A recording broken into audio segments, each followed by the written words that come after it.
Good. Okay, so we're here to talk about.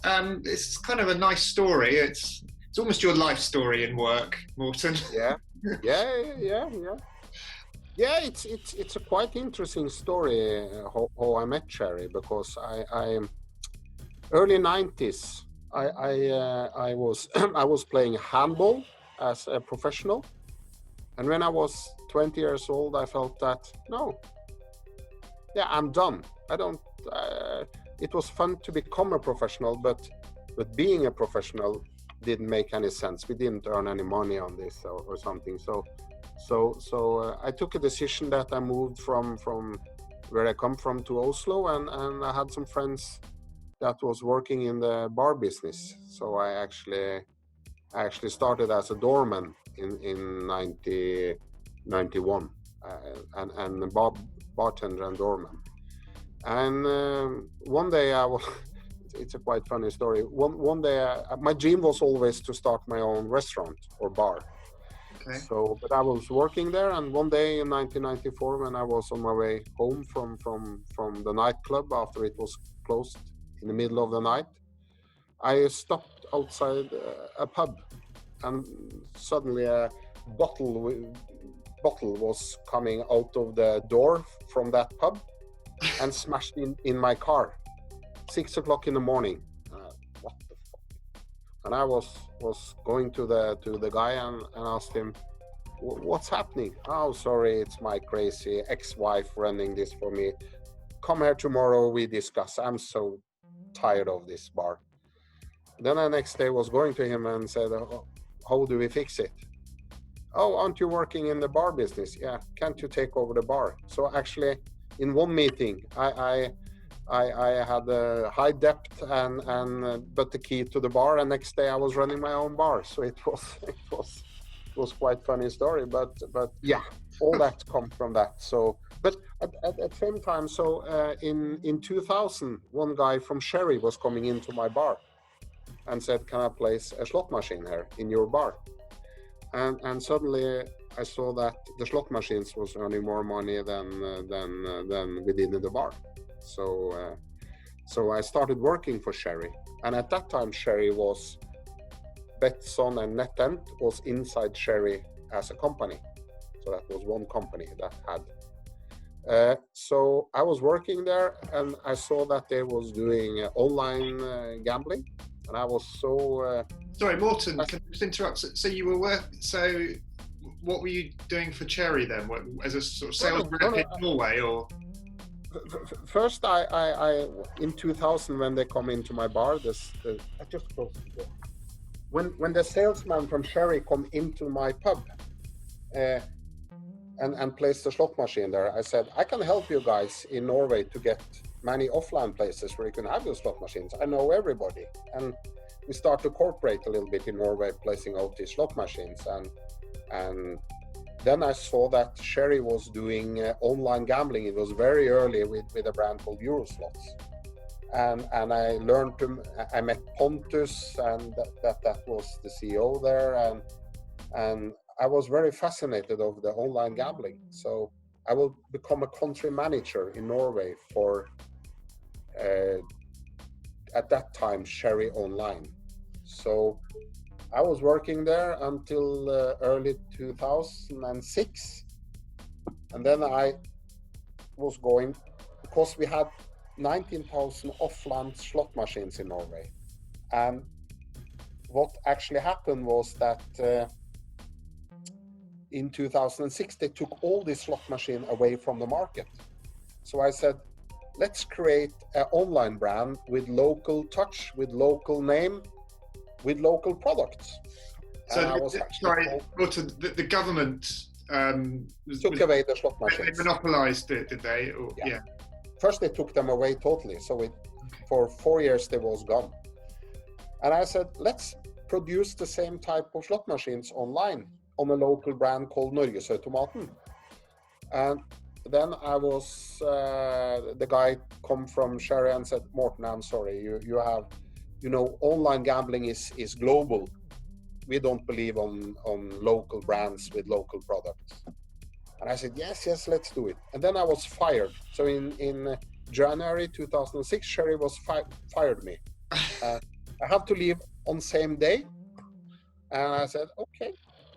But then I called Pontus and I said, Pontus, I'm fired. Okay. But I really want to do, I know your company fired me, but I really want to do this product. So let's do it in a joint venture. Let's test it. I can fix the money to finance it. And then I did a joint venture. So, and it becomes a huge success. It was growing like that. So when you say joint venture, so what? Betsson provided the technology, NetEnt provided the games. Was that?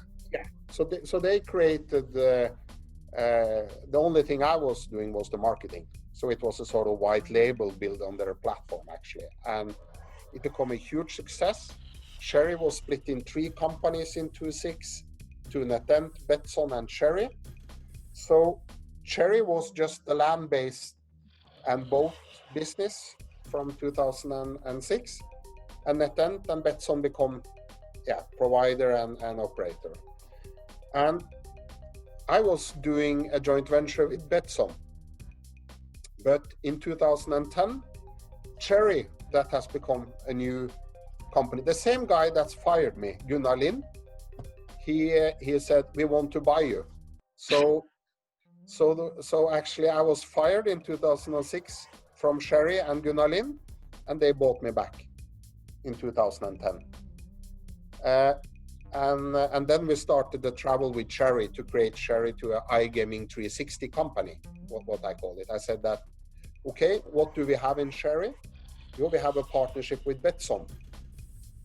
And now it was 3 different companies with 3 different boards, but same owners, more or less.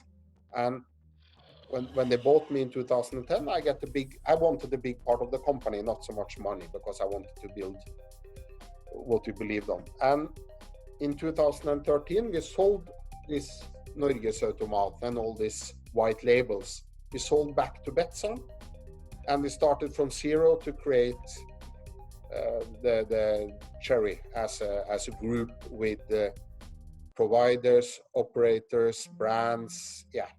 So why did you sell it back to Betsson then and start again? Because my thoughts was, I had a meeting in 2013 with a team in Cherry. It was a small group of people, and I said that if we're going to success in this business, for every euro we spend in marketing, I want to create a value of €3. For every euro we spend on software and license and platforms, I want to create a value of €3. So that was what we said. This is what I want to do. How can you earn money or create value on marketing? Yeah, you have to start an affiliate company. That's why we on a very early stage started Game Launch. It's also why we started Yggdrasil from zero, because we wanted to be 100% of the value chain in the iGaming business. And we started to create our own platform. So we created a company called Excalibur that was going to sell. So in that way, I think that was a success of Sherry from 2010, where we actually was a company that was valuated to 10 million euros to becoming a company that was valuated to 900 million euros in 2019. So, and for me, it's been, people ask, well, why did you do all you do? I was working 24/7, but to create something that's, and still I love Sherry as a company, and I love to do what I do. It's so fascinating to see how things change. Every month it's some new things coming, that it's all about see what's the next thing. Yeah, I wasn't quite sure when I booked you in. Did you continue as chairman after the Bridgepoint buyout? No, I didn't continue as the chairman, but I am still actively working in the company. I'm sitting in the board, but I think we was going we was going non-public. It was much better that Bridgepoint have the chairman. I think that's make more sense than me as a small owner. So but I'm still in the board, and I'm still daily working with I'm chairman of Game Launch. That's the affiliate company, and I'm chairman of Highlight. It's a company that creating virtual sports with live footage. It's actually quite a nice product. So I'm still very actively involved in building that companies. We want to. What's good with Highlight? We have a product that we own. When we show old footage from Premier League, it's we that actually have the rights to the license to show it. So it's not 100 other companies that have the same product. So, and we have, it's been, but we have mostly been offline with the product in store shops in Italy and everything. So we are a little bit because of COVID-19 and they closed down the shops, everything. But still, it's okay. And we saw that when they opened the shops again, we was back. So yeah, it's a nice product. At the same time, in Game Launch, we really are try to look at what happened, and we have just started a brand called betting.com. That's actually a very cool affiliate concept, and where we want to go. Yeah. What's the concept? What's the cool concept? It's a concept like where you can go into the site, you can always see which company that has the best odds on the product, but at the same time we have created a marketplace for let's say I have a return of investment on 1.1 on Sportsbook. I can give advice to people. I can give advice, and people can find where the best odds is on the same site. Okay. So it's a little bit, you can go and look there. So it's still on a beta version, but we have seen that when we launched it, it's incredible to have a brand like betting.com, because new markets coming. Oh, we had 100,000 users from African country yesterday on the site. Wow. The opportunity is big. So I always believed on whatever you do, you have to do it as you have to put your footprint on it. Show people that what you have, and especially in the betting business, it's so many companies that have the same product. So work with the best people and create the best product and build a brand around it. I think that's the three most important things. There must be something about this business culturally that's quite attractive to you, because I mean, they fired you and then came back in and acquired you, and at that point you could have just said, great, I'll take the money and I'll leave you to it. But you've stayed with the business. Yeah. First of all, for me, like when I started to learn about the iGaming business, meeting people like Pontus and especially Per Hamberg, that was one of the four that started the company. Per Hamberg became a sort of mentor for me early, because he had some interest in the Norwegian offline business. So he was a guy that coming over to Norway and start to learn me about gambling. And they was very open people. So even if they fired me, it was like, I'm sorry for that, but we don't believe you don't have the same view as you have. And they was very kind. And for me, it was at that time, I could have go with my product when I was fired in 2006, I could go to whoever. But for me, it was I really want to prove for Per Hamberg and the people in Sherry that I had correct. It's a little bit how I am. And I think that Per Hamberg, I could call him, even when I was fired from the company, he called me and asked, how are you doing, Morten, now? Such thing happened, and he was I was not only fired, but he cared about me a little bit anyway, because he actually met me in Norway, And he was the guy say, go to Pontus, talk with Pontus. Yeah, we will see. And actually, after I was fired, he was also said, we can finance 100,000 euro into this. So it's fantastic people. I have met all.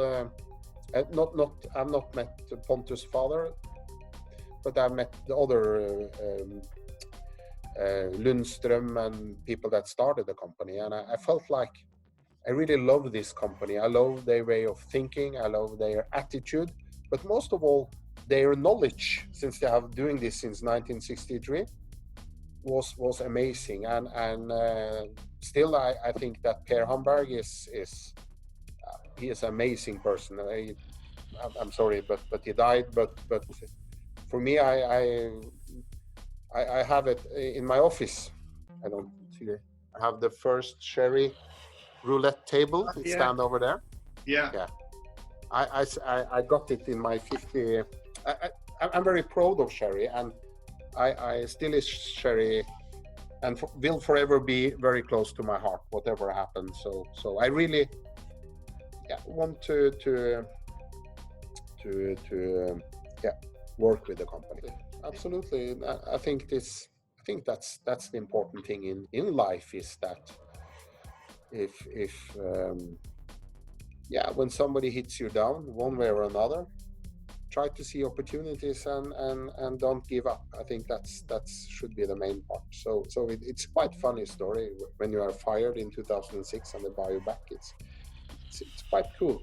But I think most of all it's about never give up, and if you believe on something, just follow your dreams. Thanks very much, Morten. Nice to meet you. Bye bye. I see you. Bye bye.